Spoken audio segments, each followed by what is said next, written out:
Power అనేటటువంటి దాన్ని సేవాభావంతో చేస్తే హ్యాపీ.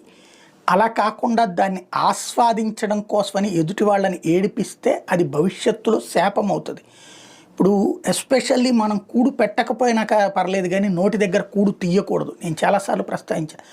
ఇప్పుడు తీయబడినటువంటి వాలంటీర్ల మనసులో ఒక నెగిటివ్ ఉంటుంది. అట్లాగే ఎవరైతే వీళ్ళని తీసేశారు కదా మన రేషన్ వెహికల్స్ వాళ్ళకి ఒక కోపం అట్లా ఉండిపోతుంది.